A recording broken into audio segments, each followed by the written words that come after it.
안녕하세요. 저는 50대의 평범한 가장입니다. 오늘 저는 제가 사랑했던 사람들의 이야기를 하려고 합니다.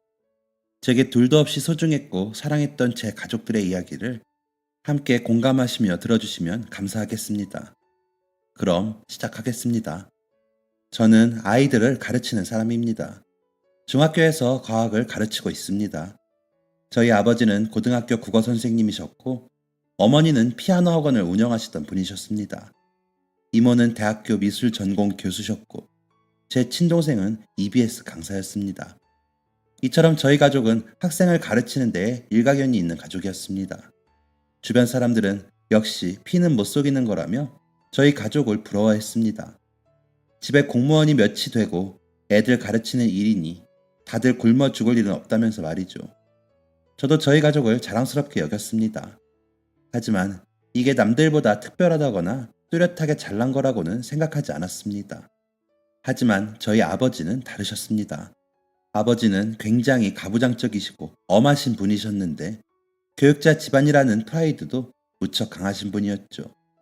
그래서 고등학생이었던 제게 사범대에 못 갈 거면 얼굴 볼 생각도 하지 말라고 하셨던 분이셨습니다. 사범대에 불합격한 여동생에게는 매를 드셨던 분이죠. 그래서 저는 제가 선생님이 되기만 하면 이 압박도 끝이겠구나 했습니다. 더 이상 공부를 하라는 잔소리도 안 들어도 될 것이고 더 눈치 보지 않아도 되겠구나 했었죠. 하지만 선생님이 된 순간 아버지의 압박은 다른 방향으로 바뀌었습니다. 제가 정식으로 학교에 배정받은 게 제 나이 29이었습니다. 그때 아버지가 결혼하셨던 나이기도 하셨죠. 아버지는 결혼에 대해서 일장연설을 하셨습니다. 아버지는 네 엄마 보고 딱 이 사람이다 느낌이 왔다.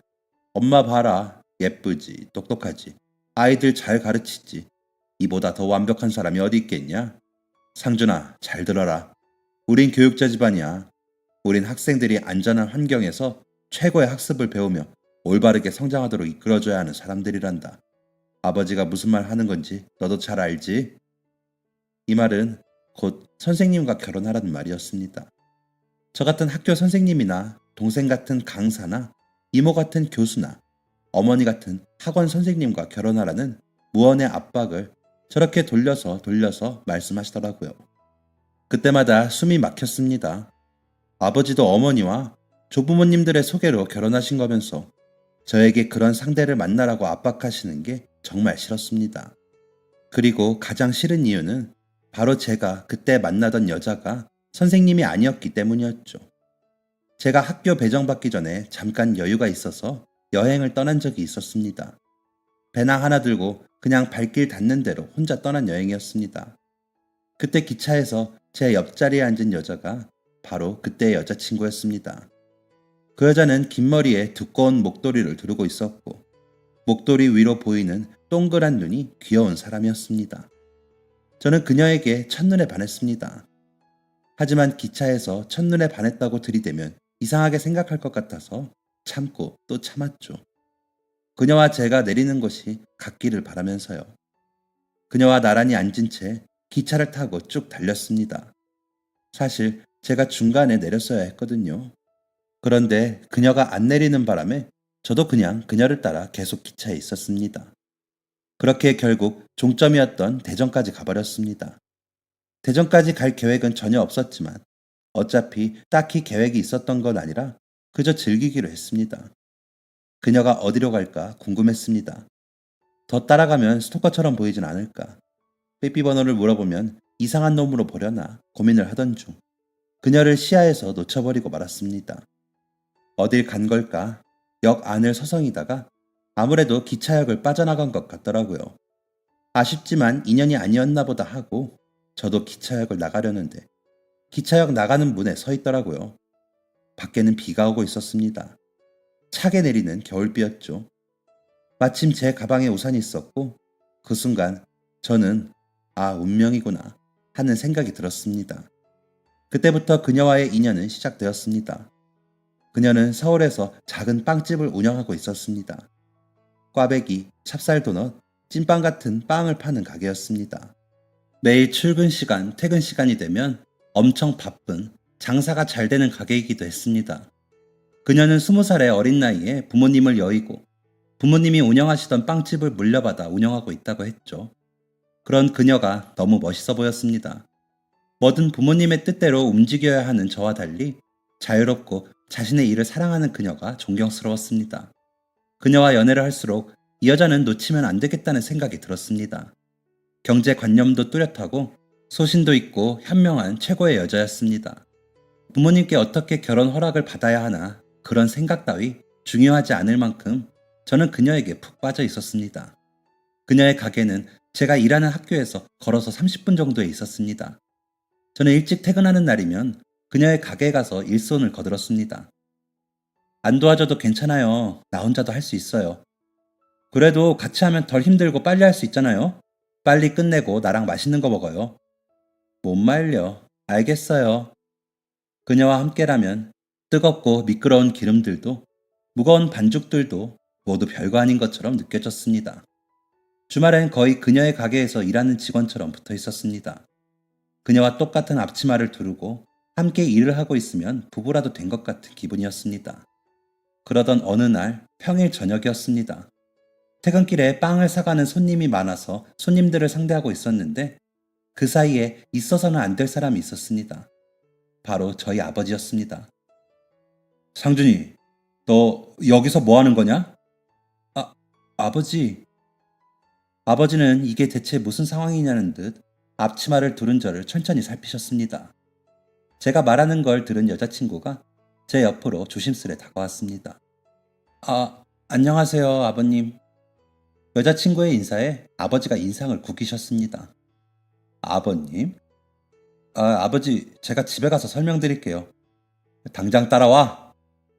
그 순간 제가 얼마나 한심하던지, 이게 여자친구 앞에서 대체 무슨 망신인지 고개를 들 수가 없었습니다. 저는 앞치마를 풀고 벗어둔 자켓을 챙겨 아버지를 따라 집으로 갔습니다. 너, 뭐야? 대체 뭐하고 돌아다니는 거야? 네가 그딴 데서 왜 일을 하고 있냐고. 아버님 소리는 또 뭐고? 제 여자친구예요. 그 빵집 운영하고 있고요. 저희 결혼을 전제로 진지하게 만나고 있어요, 아버지. 에이, 미친놈, 미친놈. 내가 그렇게 말을 했는데 못 알아쳐먹은 거냐? 이 멍청한 놈. 어디 길거리에서 빵이나 파는 여자랑 만날 수가 있어? 그런 미래도 없는 사람이랑 뭘 만나? 미래가 없다뇨, 아버지. 그 친구 진짜 열심히 살아요. 나중에 큰 가게 운영하고 싶은 꿈도 있는 친구고요. 그런 말은 누가 못하냐? 그런 꿈은 누가 못 꿔? 길바닥에서 장사 나부랭이 하는 사람이랑은 절대 결혼 못한다. 어디 감히 우리 집안에 그런 여자를 데리고 오려고?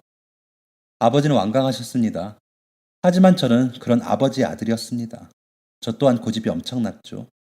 여자친구가 부모님이 없다는 사실에 어머니는 거의 쓰러지실 뻔 하셨고 아버지는 아끼시던 낚싯대를 드셨습니다. 저는 지지 않았습니다. 저는 지킬 수 있었습니다. 사랑하는 제 여자친구를요. 그렇게 부모님에게 빌기도 해보고 나이 30에 가출도 해보고 온갖 시도를 한 끝에 저희는 식을 올릴 수 있었습니다. 그 순간까지도 아버지는 탐탁지 않아 하셨지만 아무렴 상관없었습니다. 제가 아내를 사랑하면 그걸로 된다고 믿었습니다. 제가 아내를 지켜줄 수 있을 거라고 생각했습니다. 식을 올리고 이듬해 봄에 저희 집에 우렁찬 울음소리가 들렸습니다. 남자아이였습니다. 어떻게 사람이 그렇게 작을 수 있는지. 그저 사랑스럽기만 한 너무 예쁜 아이였습니다. 그리고 그와 동시에 아버지의 또 다른 압박이 시작되었죠. 집안에 교육자가 아닌 사람이 들어와 망쳐놨으니 제 자식이라도 그 길을 걸어야 한다는 겁니다.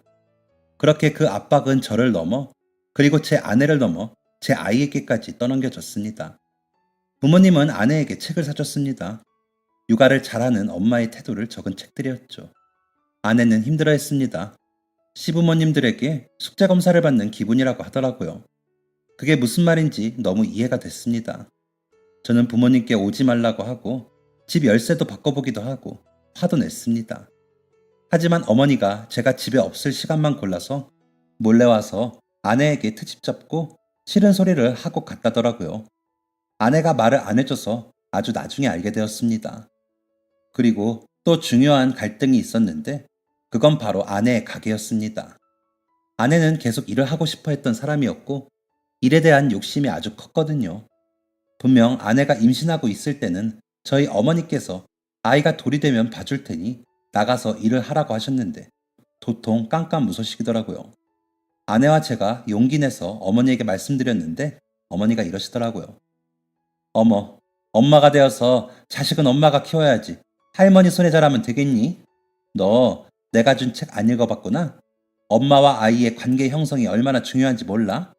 벌써부터 남의 손에 맡기고 그러면 안 된다, 너. 어머니, 점심까지만 장사하고 문 닫고 지훈이 데리러 올게요. 딱 몇 시간만요. 저도 제 가게 계속 운영하고 싶어요. 참나, 우리 상준이가 돈을 못 버니? 돈도 잘 벌고 나중에 연금도 꼬박 나올 텐데 그 가게는 좀 정리하면 안 되겠어? 듣자 하니 매달 새도 나가는 것 같던데 그만 정리 좀 하지. 네, 어머니도 아버지와 별 다를 거 없는 분이셨습니다. 저도 그땐 육아휴직 같은 걸 남자가 자유롭게 쓸 수 있는 상황도 아니라서 아이를 볼 수 없는 형편이었죠. 결국 아내는 가게를 정리하고 전업주부의 길을 들어서게 됩니다. 아내는 우울해했습니다. 이틀에 한 번씩 저희 집에 와서 손주가 잘 크고 있나 검사하는 시부모님의 압박을 견디며 힘들어했고 그들이 또 내주고 가는 숙제 같은 것들을 해내며 자기 개인의 자유는 누리지 못했고 꿈꿔왔던 미래를 이룰 수 없게 되며 깊은 어둠으로 빠졌습니다. 아내의 마음은 점점 병들었고 생기를 잃어갔습니다. 반짝반짝 빛나던 아내의 모습은 사라진 지 오래였습니다. 그렇게 아내는 스스로를 해치고 말았습니다. 고작 아내가 34살이었던 꽃처럼 예쁠 때였습니다. 아내의 죽음은 저희 가족 모두에게 충격이었습니다. 아내를 잘 지킬 수 있을 줄 알았는데 그러지 못했다는 것에 대한 충격을 받은 저와 달리 제 부모님은 그 결과만 생각하셨습니다. 어떻게 자살을 할 수 있냐며 어떻게 끝까지 집안에 먹칠을 하고 가냐는 부모님의 끔찍한 말이 아직도 잊혀지지가 않습니다. 무려 6년의 시간 동안 가족으로 지낸 사람한테 어떻게 그런 말을 할 수 있는지 진절머리가 나더라고요. 이미 아내는 떠났지만 이미 너무 늦은 선택이었지만 저는 부모님들과의 연락을 끊기로 했습니다. 제 아들 지훈이와 둘이 살아가기로 했죠. 지훈이가 그때 6살이었습니다. 그런데 아내가 죽은 후 지훈이에게 이상한 일이 생겼습니다. 말을 하지 않더라고요. 한글도 얼추 읽을 줄 아는 애가 갑자기 아무 말도 안 하는 겁니다. 혹시 무슨 병이 생겼나 병원에 데려가 봤습니다. 아무 이상이 없다고 하더라고요. 몸에는 아무 이상이 없는데 우리 지훈이가 마음의 병이 생겼답니다. 바로 엄마의 죽음이죠. 긴 상담을 했습니다. 그동안 지훈이의 가정 환경이 어땠고 엄마와 아빠와 조부모와의 관계는 어땠는지 많은 것을 묻더라고요. 몇 번의 상담 끝에 상담 선생님께서 그러시더라고요. 지훈이가 아마 알고 있었던 것 같대요. 어머니가 힘들어하는 것을요. 그게 조부모라는 원인까지도요. 아마 지훈이는 자기가 조부모님에게 예쁜 짓을 하면 엄마도 같이 예쁨을 받지 않을까 느꼈을 수도 있대요. 6살짜리가 어른들 눈치를 보며 행동을 했던 거죠. 어른들 입맛에 맞추려 애썼다는 겁니다. 제가 그랬던 것처럼요. 너무 짠했습니다. 그리고 제가 원망스러웠습니다. 저는 그동안 뭘 한 건지, 내가 지훈이의 부모는 맞는지 속이 다 타는 것 같았습니다. 제가 어떻게 해야 할까요? 하니까 상담 선생님께서 무조건 기다리라고 하더군요. 믿어주고 기다려주라고 했습니다. 지훈이가 엄마의 죽음을 받아들일 때까지요. 아빠 혼자 아이를 키운다는 것이 쉽지 않았습니다. 아침에 일어나 정신없이 준비를 해서 아이를 유치원에 데려다주고 퇴근 후 또 부랴부랴 뛰어가서 아이를 데리고 오는 매일이 반복되었습니다. 그래도 선생님이라는 직업 덕분에 학교가 빨리 끝나서 다행이지. 제가 데리러 갔을 때 보니 지훈이 말고도 집에 못 가고 있는 아이들이 한두 명 있더라고요. 아마 부모들이 맞벌이를 하는 거겠지 싶었습니다. 토요일엔 한 번씩 상담센터도 갔습니다. 지훈이는 그곳에서 선생님을 만나 그림도 그리고 블록도 하며 자유롭게 선생님과 소통을 했습니다. 하지만 여전히 말은 하지 않더군요. 솔직히 답답한 마음이 들 때도 있었습니다. 곧 초등학생이 되는 아이와 대화를 할 수 없다는 건 여간 답답한 일이 아니더라고요. 하지만 그럴 때마다 그런 지훈이는 얼마나 답답할까 이해하며 기다려주었습니다. 힘든 육아와 일로 하루를 끝내고 불 꺼진 거실에서 홀로 한잔할 때면 아내 생각이 많이 났습니다. 왜 나는 더 도와주지 못했을까? 왜 나는 더 이해해주지 못했을까? 제 자신을 원망하며 술에 취해 잠드는 날이 종종 있었습니다. 그렇게 가끔은 슬퍼하고 가끔은 웃으며 지훈이를 초등학교에 무사히 입학시켰습니다. 그때까지도 지훈이는 말을 하지 않았습니다. 상담 선생님께서도 걱정을 많이 하셨습니다. 벌써 1년이 더 지났는데 아직도 말을 않고 그만큼 학습 능력도 떨어진다고 하더라고요. 선생님은 지훈이에게 ADHD 소견을 내리셨습니다. 심각한 수준은 아니지만 말을 하지 않고 조금 산만하고 학습을 하는 데 받아들이는 부분이 느리다고 하시더라고요. 모든 게 제 탓인 것 같아 그저 미안하기만 했습니다. 그러던 중 저는 제 인생의 두 번째 여자를 만나게 됩니다. 지훈이가 초등학교에 갈 무렵 제가 다른 학교로 발령을 받게 되었습니다. 기존 다니던 곳보다 조금 더 가까운 여자 중학교였습니다. 새 학기가 시작되니 새로운 기운을 받고 새 마음으로 임해야 하는데 제가 그럴 수가 없더라고요. 지훈이 걱정이 너무 되었습니다. 유치원 때야 보육도 같이 해주는 곳이라 수업 후에도 지훈이가 계속 유치원에 남아있을 수 있었지만 초등학교는 아니었습니다. 초등학교 1학년들은 점심만 되면 학교에서 끝나기 때문에 부모들이 신경을 많이 쏟아야 하는 시기였죠. 동료 여자 선생님들도 아이가 초등학교에 들어가면 많이들 휴직을 하던데 그 이유가 있었던 겁니다. 하지만 저는 제가 일을 하지 않으면 생계가 유지되지 않는 상황이었습니다. 그렇다고 지훈이를 돌봐줄 사람도 없었기에 하는 수 없이 말도 못하는 애를 혼자 집에 오게 할 수밖에 없었습니다. 같은 유치원에 다니던 친구 엄마들이 만약 자신의 아이와 지훈이가 같은 초등학교에 가게 된다면 등하교 도와준다고 하셨는데 어떻게 지훈이만 똑 떨어지게 되었거든요. 그래서 매일 일을 하면서도 지훈이 학교 시간만 되면 마음이 불안했습니다. 그나마 다행인 건 그때 핸드폰이 있을 때라 지훈이한테 학교 끝나고 집에 오면 집 전화로 제 핸드폰에 전화를 하라고 했었죠. 그렇게 매일 지훈이는 학교 후 제 핸드폰으로 전화를 걸었습니다. 물론 전화해서 아무 말도 안 하죠. 하지만 전화하는 것만으로 저는 지훈이가 집에 잘 왔구나 싶어 마음을 놓았습니다. 그맘때 점심만 되면 제 얼굴이 말이 아니었을 겁니다. 불안과 걱정에 가득 차 있는 얼굴이었을 테니까요. 일하면서 점심시간에 교직원 식당에서 밥을 먹었는데 매번 핸드폰만 들여다보느라 밥을 제일 늦게 먹고 나갔었습니다. 오늘도 꼴등이시네요. 식당의 영양사분이었습니다. 제 또래 정도 되어 보이는 영양사님은 배식을 직접 해주기도 하시고 식사하는 선생님들께 맛은 괜찮은지 다음 달에 어떤 메뉴가 나오면 좋겠는지 묻기도 하시는 열정 많고 사교성도 좋은 분이셨습니다. 아, 네. 그렇게 되었네요. 올해 이 학교로 오신 거죠? 네, 맞아요. 학교 생활이 힘드신가요? 아니요. 왜요? 힘들어 보여서요. 네? 제가요? 네. 설마 모르셨어요? 얼굴에 진짜 힘듦이라고 적혀 있는데 맨날 핸드폰만 들여다보시고 집에 가고 싶어서 핸드폰 시간만 보시는 거 아니셨어요? 전혀 아닌데 전화 올 때가 있어서요. 여자친구? 아니요. 아들이요.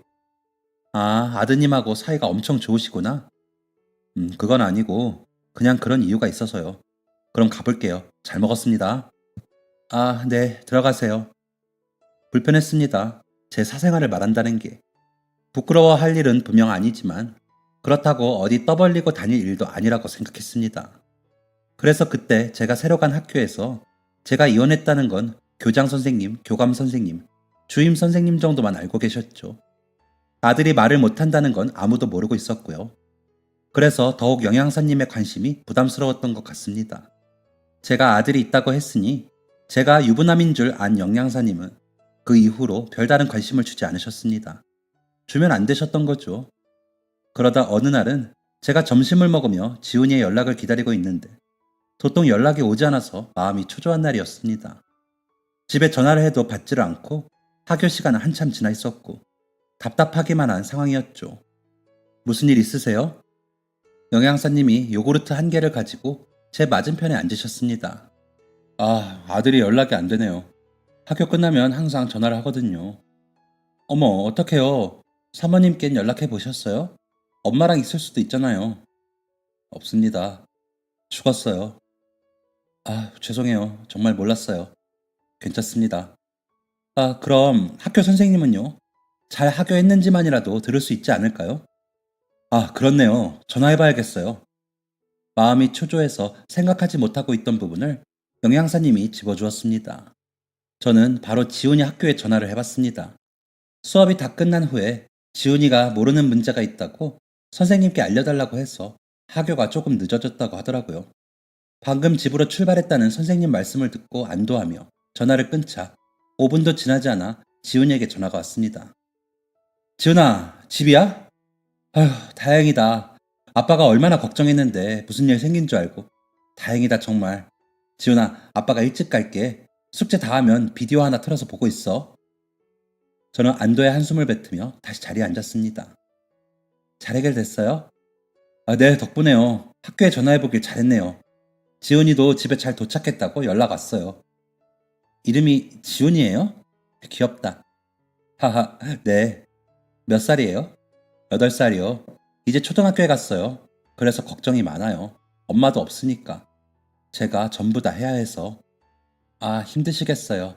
그럼 제가 힘내시라고 특별히 이거 하나 더 드릴게요. 그녀는 엄청난 것이라도 꺼내는 듯 비장한 표정으로 주머니를 뒤적였습니다. 그녀의 주머니에서 나온 건 또 하나의 요구르트였습니다. 제 눈이 동그래지자 그녀는 눈이 부실 정도로 환하게 웃었습니다. 방금까지의 불안한 마음이 싹 사라지는 기분이었습니다. 그렇게 저도 그녀에게 점점 빠져들었습니다. 하지만 저는 제 마음을 온전히 받아들일 수는 없었습니다.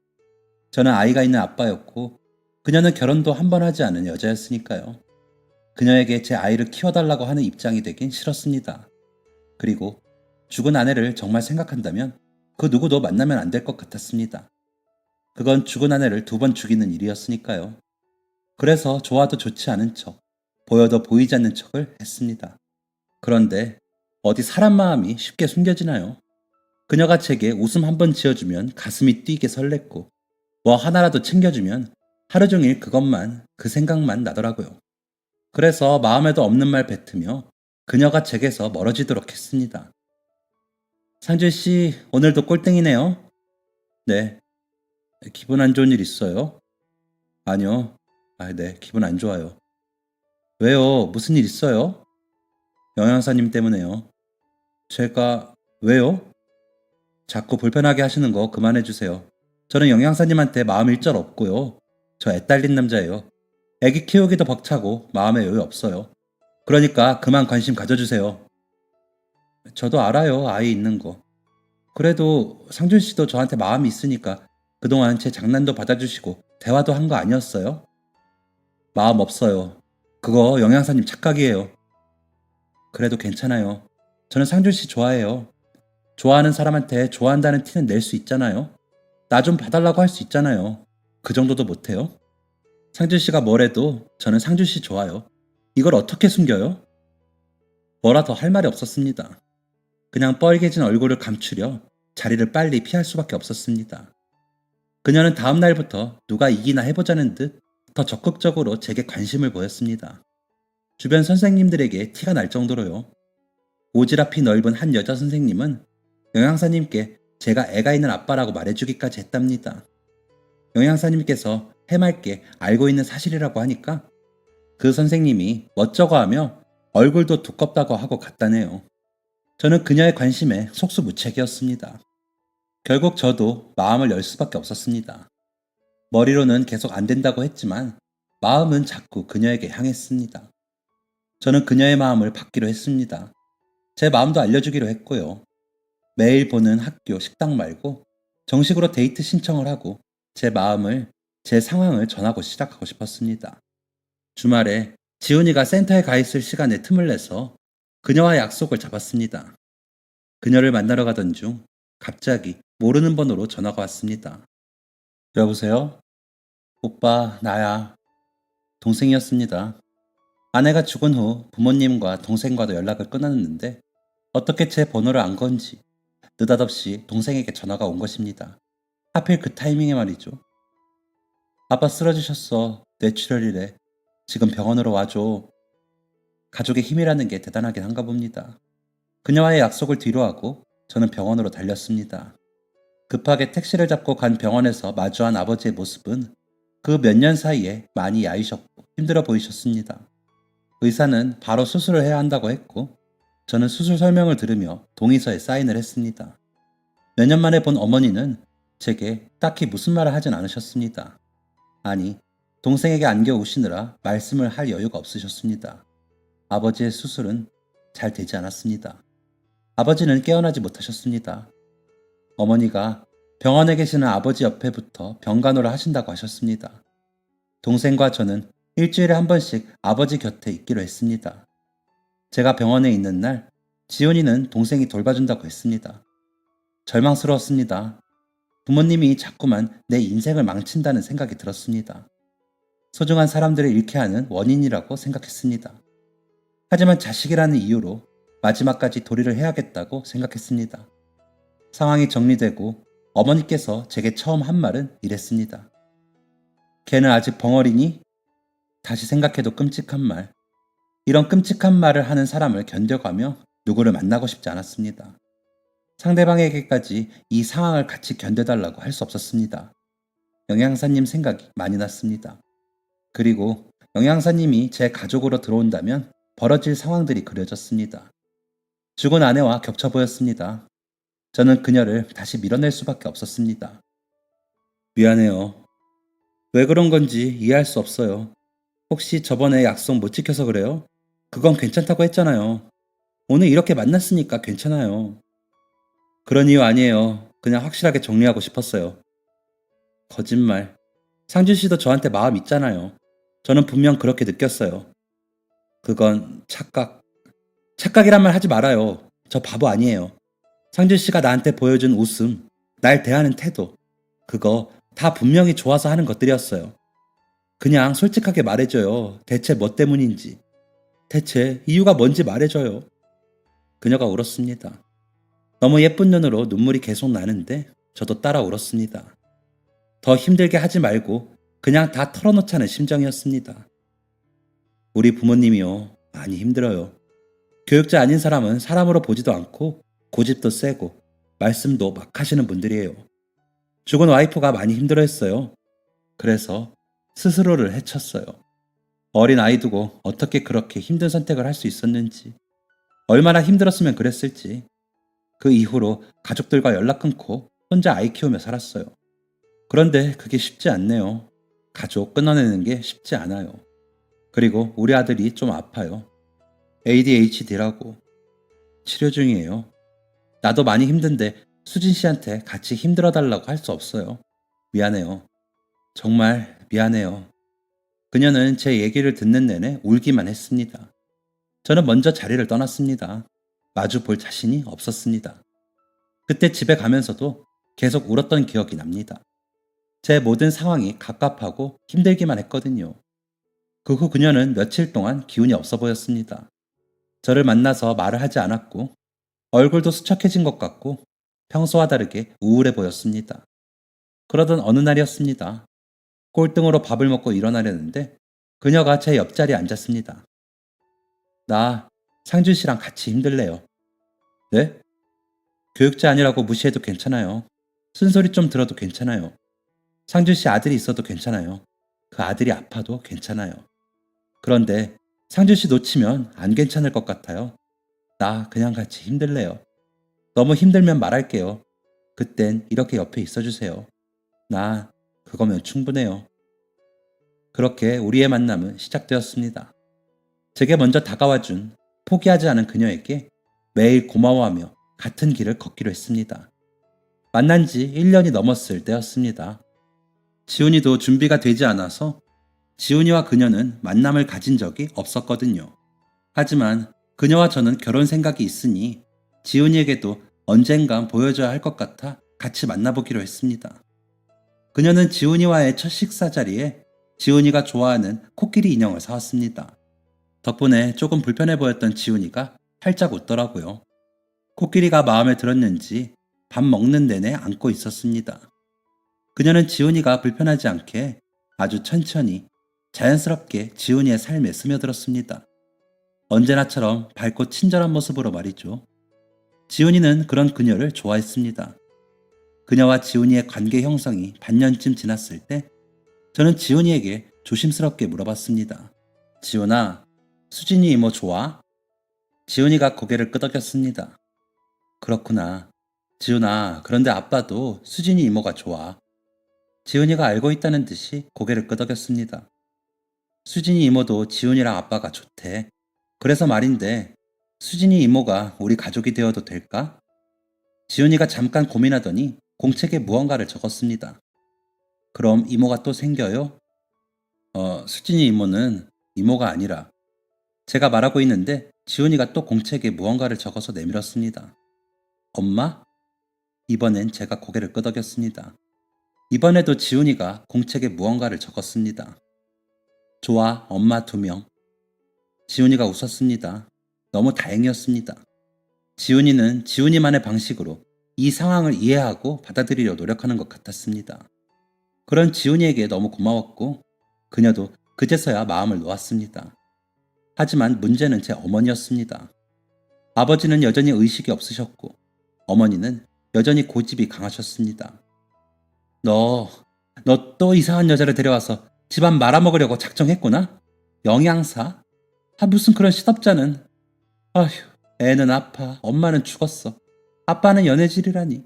집안 꼴 잘 돌아간다. 어머니, 그 사람 죽은 지 4년이 지났어요. 그리고 그 책임이 아예 없다고 하시긴 너무 이기적이신 거 아시죠? 내가 죽였니? 얘 말하는 꼬라지 좀 봐. 그러는 너는 네 아버지 이렇게 된 거 너 때문이라고 생각 안 해? 아버지가 얼마나 힘드셨으면 뇌출혈까지 왔겠어. 너는 네 아버지 병간호하는 엄마 생각은 안 하니? 아버지가 왜 저 때문에 이렇게 되신 건데요? 상희한테 다 들었어요. 아버지 저 나가고 아주 좋아하셨다고. 그리고 다치신 것도 친구분들이랑 술 드시다가 싸우셔서 혈압 올라서 그런 거라면서요. 그리고 어머니가 무슨 병간호를 해요. 사람 불러서 간호 다 시키고 어머니는 놀러 다니시는 거 제가 모를 줄 아세요?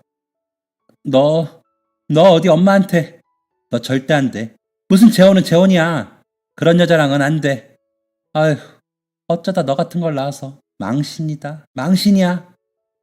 망신이면 없는 자식이라 생각하시면 되겠네요. 뭐? 없는 자식이라 생각하세요. 아버지 쓰러지셨다는 말에 잠시나마 흔들렸던 제가 바보였네요. 아버지 깨어나도 연락하지 마시고 돌아가셔도 연락하지 마세요. 안 올 거니까. 이 버러지만도 못한 놈아! 어머니의 외침을 뒤로하고 저는 병원에서 나왔습니다. 평생 저를 압박하고 있던 사슬 같은 게 쨍하고 깨지는 기분이었습니다. 그 뒤로 어머니한테 연락은 없었습니다. 동생은 그 후로 몇 번 저를 걱정하는 척 연락이 오긴 했지만 결국엔 자기가 아버지 간호할 시간이 많아졌고 병원비도 부담해야 하니까 당장 와서 도와달라는 말이었습니다. 답을 하지 않았습니다. 이제 제 인생에 없는 사람들이었으니까요.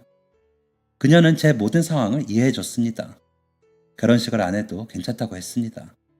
그녀의 부모님도 이해해 주셨고 저를 아껴주셨습니다. 만나면 마음의 평화가 찾아오는 그런 분들이셨습니다. 그녀와 저는 혼인신고를 하고 함께 살았습니다. 일하는 학교에만 혼인 사실을 알렸습니다. 결혼식도 안 하는 거냐며 그녀가 불쌍하다고 했지만 그녀는 그런 걸 귀찮게 왜 하냐며 아무렇지 않게 넘겼습니다. 제게 너무 가분한 그녀에게 그저 고맙기만 했습니다. 그녀는 저보다 더 지훈이를 챙겨줬습니다. 제가 깜빡하고 지훈이 준비물을 안 챙기면 그녀가 잊지 않고 챙겼고 매일 아침 일어나 지훈이와 제가 먹을 따뜻한 밥을 차려줬습니다. 지훈이도 저와 둘이 있던 때보다 훨씬 밝아 보였습니다. 그러던 어느 날이었습니다. 출근 전 지훈이가 학교에 가기 전 저희 셋이 둘러앉아 아침밥을 먹고 있었습니다. 지훈이가 밥을 안 먹고 가만히 자기 밥그릇만 쳐다보고 있더라고요. 지훈아, 왜 맛이 없어? 아내의 말에도 지훈이가 아무 반응을 하지 않았습니다. 지훈아, 무슨 생각해? 배 안 고파? 밥 그만 먹을까? 여전히 지훈이는 가만히 있었습니다. 지훈아? 그때였습니다. 지훈이가 뭐라고 소리를 냈습니다. 저와 아내는 깜짝 놀라서 벌떡 일어났습니다. 지훈아, 뭐라고? 지금 뭐라고 했어? 맞지, 여보? 지훈이가 말한 거지? 지훈아, 다시 한번 말해줄 수 있어? 뭐라고? 코끼리요. 코끼리였습니다. 지훈이가 4년 만에 한 말은 바로 코끼리였습니다. 아내가 지훈이의 밥그릇을 새 걸로 바꿔줬거든요. 바로 지훈이가 좋아하는 코끼리가 그려진 밥그릇으로요. 아내와 저는 지훈이를 끌어안고 엉엉 울었습니다. 그 순간이 너무 고맙고 벅차서 그냥 울기만 했습니다. 한번 말을 하기 시작하니 지훈이는 입을 뗀 아이처럼 말이 빠르게 늘었습니다. 한 달쯤 되니까 학교에서 발표도 한다고 하더라고요. 계속 성장 중이지만 여전히 학습을 하는 데는 어려움이 있었고 병원도 가야 했지만 이미 충분했습니다. 지훈이가 너무 대견했습니다. 지훈이가 하고 싶다는 거, 가고 싶다는 거, 뭐든 들어주려고 노력했습니다. 지훈이를 위해서라면 뭐든 할 수 있었습니다. 그렇게 이제 정말 아무 걱정 없이 살 수 있을 줄 알았습니다. 더 이상 우리에게 어려움은 없고 행복만 가득할 줄 알았습니다. 하지만 아니었습니다. 마치 신이 제게 너는 행복하면 안 돼 라고 하는 것처럼 또 한 번 비극이 찾아왔습니다. 비극이란 말로는 부족했습니다. 그건 분명 지옥이었습니다. 날씨가 좋은 주말 아침이었습니다. 아침 일찍부터 부엌에서 소리가 나서 나가보니 아내가 도시락을 싸고 있더라고요. 갑자기 왜 도시락이야?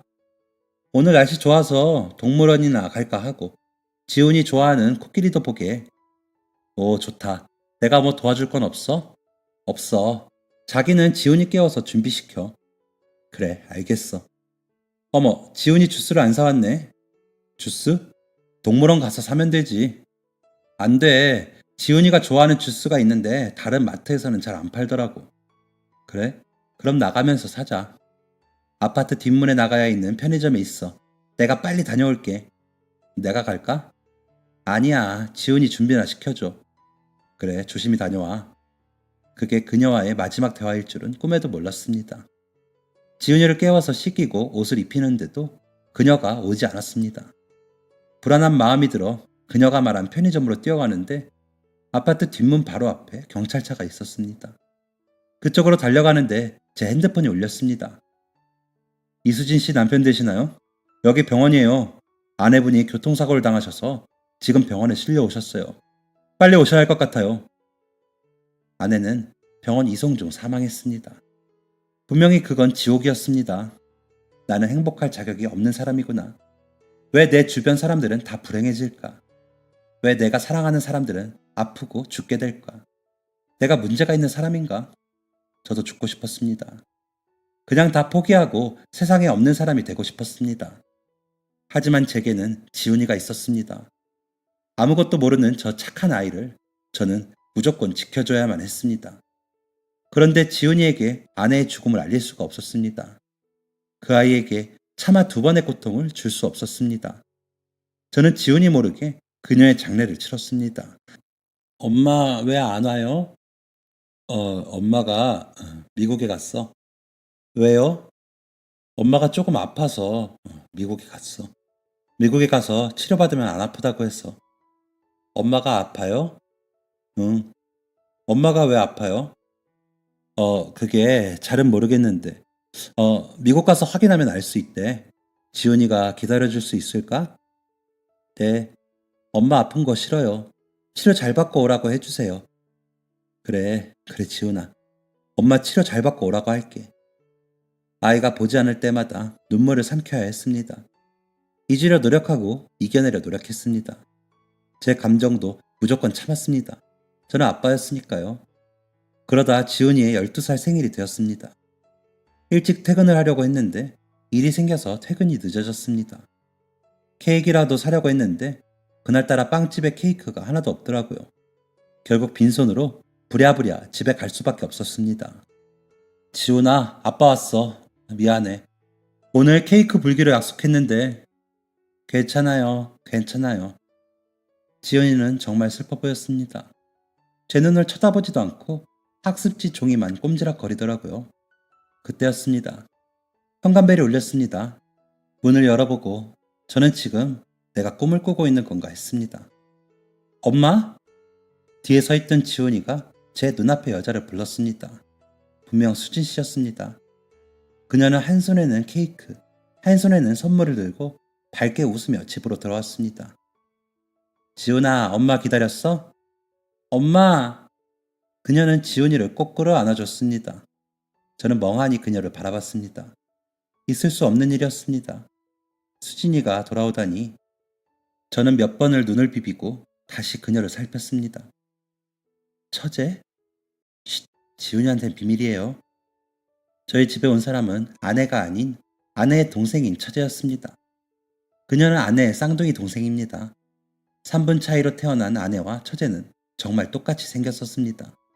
아내와 처제는 정말 똑같이 생겼지만 옷 입는 거나 헤어스타일은 달라서 구분이 쉽게 되었습니다. 하지만 그날은 옷도 화장도 머리도 아내 그대로의 모습이었습니다. 그래서인지 지훈이도 엄마라고 생각하고 깜빡 속고 있었습니다. 처제는 아무렇지 않게 엄마처럼 행동을 했고 지훈이와 케이크 초까지 함께 불고 사진도 찍었습니다. 지훈이가 잠든 후 처제에게 물었습니다. 처제, 이게 대체 어떻게 된 거예요? 지훈이 생일을 어떻게 알았어요? 그게 사실 언니랑 저랑 이런 얘기 가끔 했었거든요. 농담으로요. 둘 중에 하나가 죽으면 힘들 때 상대방이 되어서 도와주기로요. 그런데 언니가 결혼하고 나서 그러더라고요. 혹시 자기한테 무슨 일 생기면 지훈이 지켜달라고. 다른 건 못해줘도 생일날 꼭 같이 있어달라고 했어요. 그땐 무슨 그런 약속을 하냐고 재수없는 소리 하지 말라고 했는데 언니가 꼭 지키라면서 손가락 약속까지 하라고 하더라고요. 안 지키면 꿈에 나타나 괴롭힐 거라고 장난치면서 그땐 그렇게 될 일 절대 없을 거라고 했는데 참 사람 일은 모르네요. 언니가 지훈이 생일 알려주면서 코끼리도 좋아한다고 말해주더라고요. 언니, 그만큼 지훈이한테 진심이었어요. 그만큼 형부 사랑했고요. 저 지훈이 성인 될 때까지는 이렇게 생일날 오려고 해요. 그래야 제 마음이 편할 것 같아요. 그래도 괜찮을까요? 네, 네, 당연하죠, 처제. 그래주면 너무 고맙죠. 정말 너무 고마워요. 저 때문에 수진이가 그렇게 됐는데 이렇게 마음 써줘서 고마워요. 무슨 소리예요? 형부 탓 아니에요. 우리 가족 아무도 그렇게 생각 안 해요. 그러니까 형부도 그런 생각하지 말아요. 저 그럼 이만 가볼게요. 내년 지훈이 생일에 또 올게요, 형부.